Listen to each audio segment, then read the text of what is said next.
Bonjour à tous, donc aujourd'hui on est de retour sur la ferme familiale pour faire un petit tour de plaine en Eure-et-Loire et voir comment se comportent les cultures depuis la dernière fois. Donc on va commencer par voir un peu ce qui se passe sur ce petit farm et aller vérifier sur le terrain qu'est-ce qui est en train de se dérouler dans les champs. On a eu des images il y a 5 jours et ce qu'on peut voir c'est que c'est assez vert partout, donc ça a l'air de bien se dérouler. On va simplement aller vérifier donc sur l'orge là que tout pousse bien comme il faut, ça doit être à épiaison à peu près. Sur l'orge de printemps, on va vérifier comment ça se développe, là on doit être à redressement à peu près. Sur le blé, la présence de maladies, pour voir quand est-ce qu'on va placer les traitements si nécessaire, parce qu'on n'a pas fait de T1. Donc pour l'instant ça s'est bien passé, puis on va aller vérifier la présence d'insectes, notamment de charançons et de pucerons sur les colzas, et je propose d'aller voir ça sur le terrain. Donc là on est sur la première parcelle de blé pour vérifier le développement des vulpins. Donc là on s'est mis dans la zone la plus touchée par les vulpins. Et on peut voir, hein, ils sont bien présents, ils sont en fleurs en ce moment, donc on va encore en avoir l'an prochain, et il va falloir essayer de remédier à ça. Mais le problème c'est qu'on a pas mal de résistance sur cette parcelle-là, un peu compliqué d'en venir à bout. Et on va également vérifier maintenant la présence de maladies ou non pour la septo notamment, puisque là on a une dernière feuille pointante à peu près, bientôt étalée même. Voilà, c'est ça, donc la feuille est là, la dernière, et donc F1, F2, 3, 4, F4 définitive, la présence de maladie, là-dessus ça a l'air plutôt net. On va aller compter un peu plus, une vingtaine de brins pour vérifier si le seuil de traitement est atteint à 50% des feuilles atteintes. On va aller voir ça tout de suite.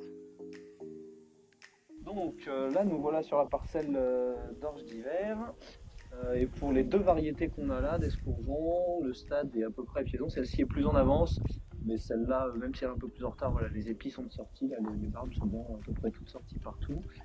Le stade, on peut considérer que c'est au moins épiéton partout. On a vérifié un peu les dégâts potentiels qu'aurait pu avoir la gelée là-dessus.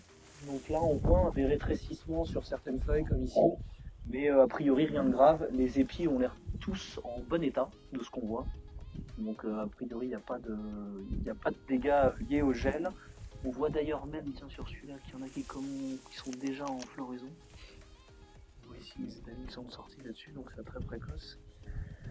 Et sinon, vérifier simplement l'efficacité en fait du traitement qu'on a fait le 5 mai là, sur les maladies, et toutes les feuilles ont l'air à peu près saines. Donc là-dessus, il n'y a plus qu'à espérer qu'il y ait un petit peu d'eau, mais pas trop, et la récolte devrait être plutôt bonne sur cette parcelle, donc c'est plutôt bon pour ici. Voilà. Là, on a marché un peu dans le champ pour compter les feuilles infectées. Pour le moment, ça se tient à peu près. Il doit y avoir 30-40% de feuilles infectées, donc il faudra surveiller un peu avec les pluies là, et éventuellement le retour de la chaleur, comment se développent les maladies pour voir s'il y a un traitement qui sera nécessaire ou pas, mais pour le moment ça a l'air de tenir le coup pour cette parcelle.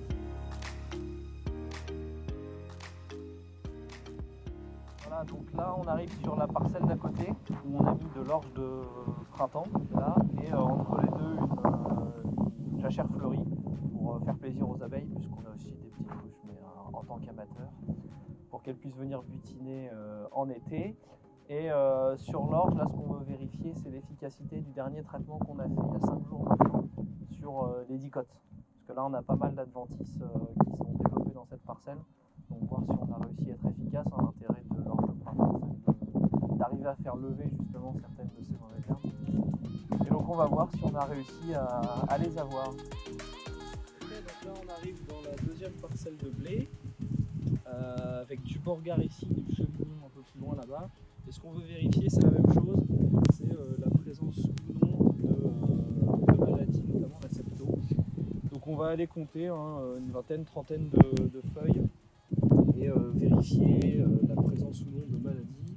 Là, ce qui nous intéresse à ce stade-là, c'est de compter 50% de présence de maladies sur la F4 définitive, puisqu'on est au stade dernière feuille pointante et quasiment étalée. Là, elle commence à s'étaler. Donc F1 4 qui est là. Donc voilà, ici sur celle-là, c'est à peu près sain. tout à l'heure j'en ai trouvé une assez caractéristique là, de septo, où on peut voir tous les petits points noirs qui sont là. Donc il y en a quand même un petit peu d'atteinte, donc on va les compter tout ça. Ok, donc là on a fini de compter les feuilles et a priori on va avoir atteint le stade, le seuil pardon, pour traiter avec 50% des F4 définitives atteintes. Donc d'ici fin de semaine, début de semaine prochaine, on va pouvoir traiter cette parcelle-là. C'est le premier traitement qu'on va faire puisque jusque là il n'y a pas de risque maladie du tout. Hein. Ça reste assez propre quand même ce qu'on peut voir. Mais voilà, la septo ça peut quand même faire de gros dégâts. Donc je pense qu'on va traiter ça d'ici la fin de semaine. Voilà pour cette parcelle. Voilà, donc là on arrive sur la parcelle qui sera la parcelle de sorgho qu'on devrait semer bientôt. Là ce qu'on a fait c'est qu'on a planté un thermomètre et demain matin à 8 h il faudra aller relever la température pour avoir la température à peu près la plus basse du sol. Et si la température est au-dessus de 12 degrés, ça veut dire que le sorgho peut être semé. Et donc on va pouvoir se lancer. Donc là on va faire un coup de glyphosate pour éliminer toutes les mauvaises herbes qu'on voit là, pour avoir une parcelle propre ensuite. Et si la température du sol est bonne, on y va pour le sorgho et puis on verra bien ce que ça donne puisque c'est la première fois qu'on fait du sorgho sur l'exploitation. Tout sera une découverte.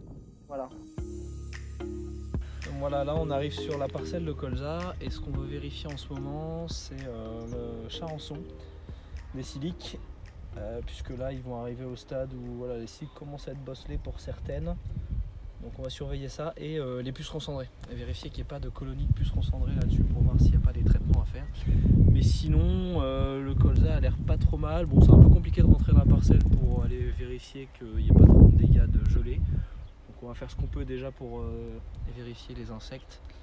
Et pour le reste, bah, comme d'hab avec le colza, de toute façon ce sera un peu la surprise. Voilà, bon bah là on a compté un peu, hein, et en fait on n'en a pas vu là où on était, même des pucerons cendrés. Des charançons, j'en ai vu 2. Mais sur une relativement grande surface. Donc pour le moment c'est bon, mais à surveiller parce que ça vient vite. Et pour le moment les seuils de traitement sont pas atteints, donc c'est plutôt bon pour le colza.